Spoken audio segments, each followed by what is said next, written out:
The retail apocalypse of 2020 has broken records, registering more than 10,000 store closings across the country and pushing thousands of others to the brink of a collapse. However, the worst part of the retail carnage is going to be felt this year, as the impacts of the lowest performing holiday season in decades are still unfolding in the sector. Several retailers that were counting on the holiday revenue to survive through the recession are now seeing their stores go bankrupt. And the toll on the brick-and-mortar segment might not ease anytime soon.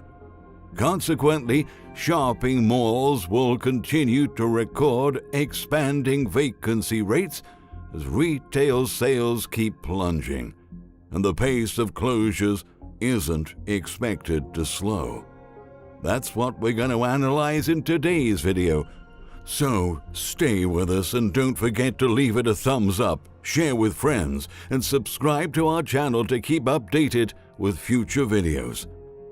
Impacted by several rounds of business shutdowns and the rise of e-commerce, according to a recent compilation released by commercial real estate firm CoStar Group, the retail sector lost 12,200 stores in 2020. In 2019, the total was 10,000 stores. And this year, things can get much worse as several chains are hanging by a thread in view of renewed restrictions and a persistent decline in sales. Some of the most iconic retail names that have closed stores in large numbers last year include JCPenney, which filed for bankruptcy in the spring and emerged from it with 150 fewer stores, GameStop, Gap, and Macy's. A considerable part of the closures came from retailers that shut down altogether last year, like Pier 1 Imports, which has shuttered all of its 950 stores. Even successful companies such as Old Navy and Ulta Beauty are experiencing financial strains as foot traffic in physical stores has been continuously dwindling and therefore compromising the recovery of the sector and making retailers rethink expansion plans in the brick-and-mortar segment. In fact, mall-based retailers have been struggling long before the health crisis struck in America, but the consequent recession has remarkably accelerated a process that was anticipated to happen over the course of an entire decade. Most of the pain experienced in the sector remained concentrated in mall-oriented companies. According to CoStar estimates, 1/3 of the store closings were by department stores and clothing chains, which account for roughly 8% of total retail revenue.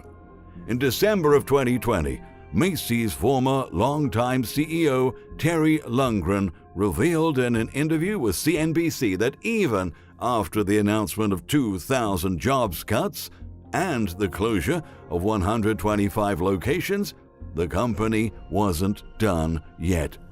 Lundgren pointed out that amid weak holiday season sales, retailers who have a weak balance sheet today aren't gonna get relief in January. It's gonna get tougher. When the volume of purchases drops dramatically after Christmas, the expenses remain. CoreSite Research has projected that United States retail sales of apparel and accessories dropped 30% year-over-year from January through October, which is likely to lead to substantial store closure announcements and/or bankruptcy filings among retailers selling apparel and similar product categories this year. For those that somehow made it through 2020's catastrophe, there are no guarantees that they'll be able to keep engines running long enough to reach the light at the end of the tunnel.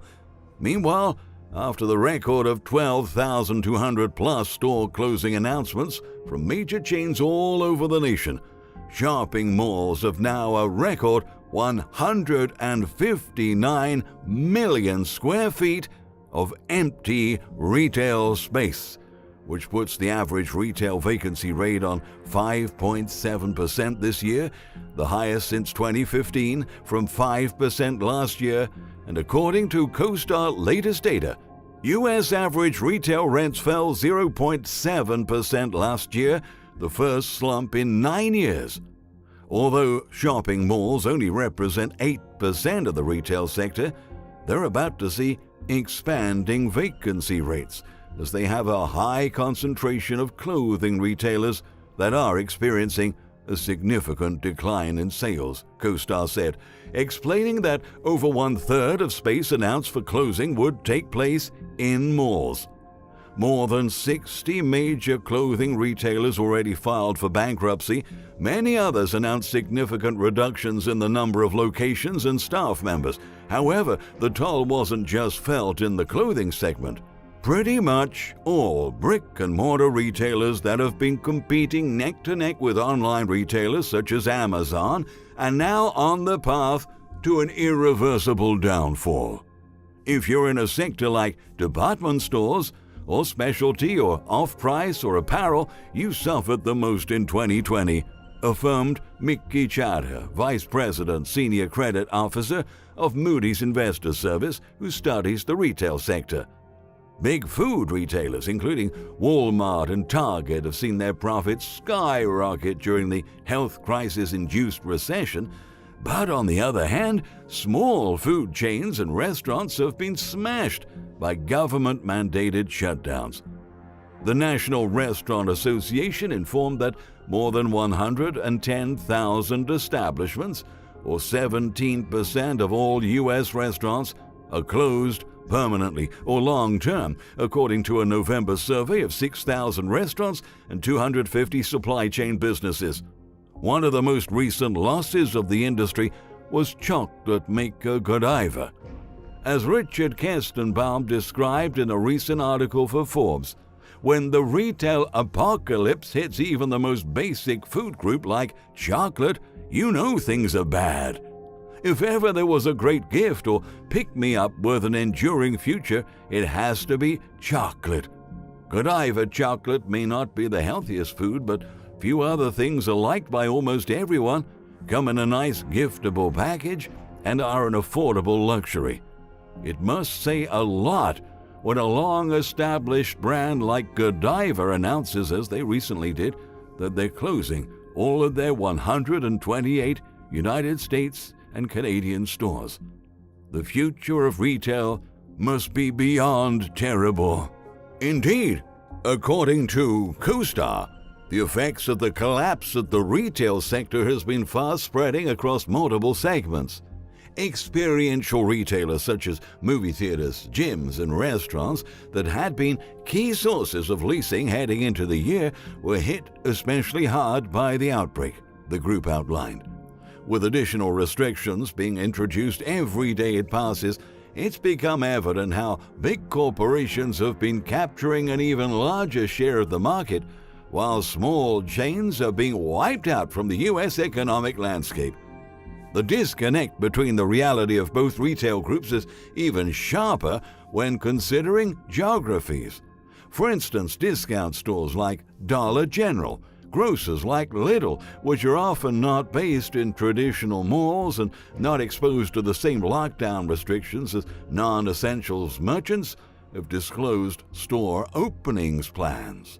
By contrast, in locations like Manhattan, where empty stores become a new normal on the streets, Target, taking advantage of its one-stop shop configuration, has opened more of its small format stores last year. In cities like New York, where tourism has completely stalled, commuting office workers have been adopting work-at-home arrangements, and residents have massively relocated to suburban areas. CoStar pointed out that the retail sector has fared far worse and lost markedly more foot traffic in comparison to cities from San Antonio and Nashville, which have seen population growth. Data show that after major retailers such as Century 21 and Modell's have filed for bankruptcy and closed stores in New York and the city's commercial neighborhoods, including Soho and Flatiron, Big Apple's number of closed stores is alarmingly as many as, if not more than, those that stay open. New York City is one of the big cities that have fared far worse than the national average. According to the Real Estate Board of New York, all 17 major Manhattan retail corridors have experienced a decrease in average asking per square foot rent from 1% to 25%.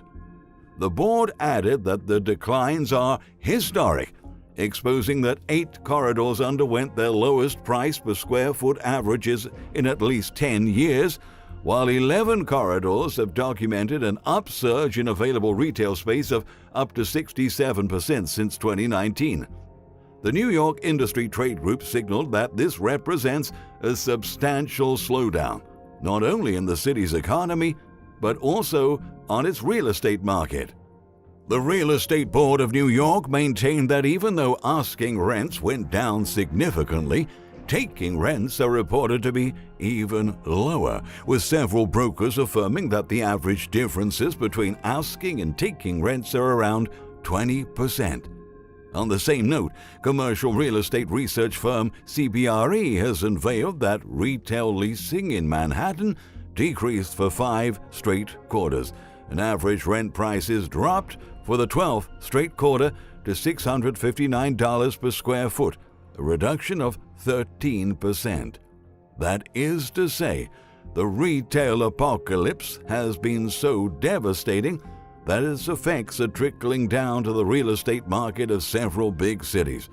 The splendid bubble the commercial real estate market is in right now is being largely fueled by rental debt and mortgage defaults. And as more stores close permanently, leaving commercial properties increasingly empty, landlords have been forced to make several concessions to be able to find paying tenants and avoid the foreclosure of their buildings. Last year, several shopping malls filed for bankruptcy due to the overwhelming amount of rental debt accumulated since last spring. Now, most industry-struggling retailers are hoping that a nationwide vaccination could help them get back on their feet, as consumers would be able to resume their shopping habits.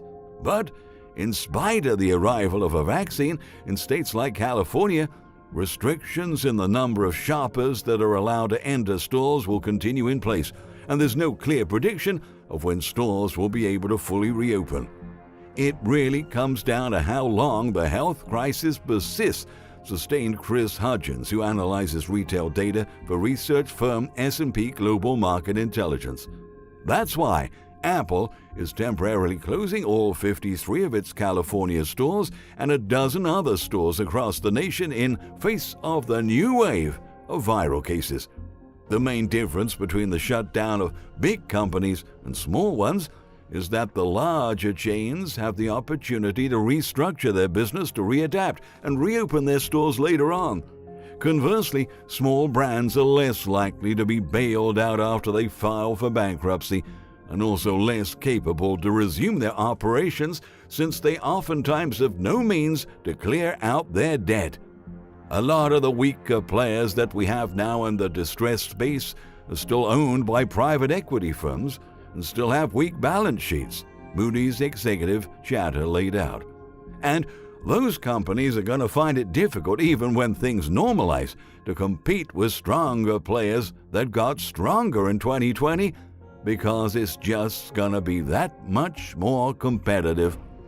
In a recent publishing, USA Today has listed major retailers for whom 2021 could be a make-or-break year, based on what the latest research, public data, and analyst reports show.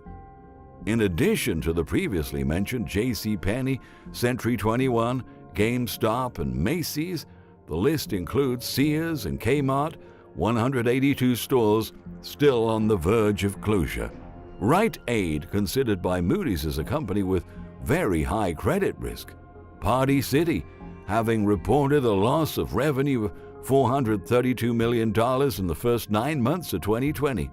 Joann stores, which have been liquidated after accumulating too much debt, and it's facing intense competition. Neiman Marcus, already on Moody's list of vulnerable retailers based on their financial circumstances. Christopher & Banks that just announced the permanent closure of its Plymouth headquarters and the layoff of 361 workers. Many others like Tuesday Morning, J. Jill, Bed Bath & Beyond, Victoria's Secrets, and Express.